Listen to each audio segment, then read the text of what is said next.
मकबूजा कश्मीर में G20 का मतनाज़ इजलास, भारत की हज़ीमत का सिलसिला बरकरार। चीन और तुर्किया के बाद सऊदी और मिस्र का भी श्रीनगर आने से इनकार। मकबूजा कश्मीर में G20 का मतनाज़ इजलास मुनक़्क़िद करके कब्जे को कानूनी करार दिलवाने की भारतीय साजिश नाकाम हो गई। चीन और तुर्किया के बाद सऊदी अरब और मिस्र ने भी श्रीनगर आने से इनकार कर दिया।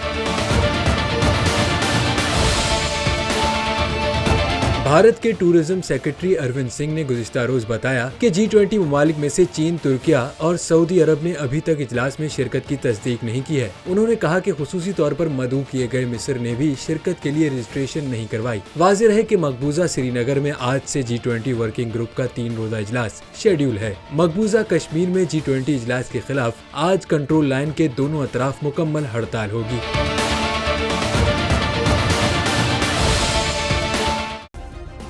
सब्सक्राइब करें और बेल दबाएं ताकि कोई खबर रह न जाए।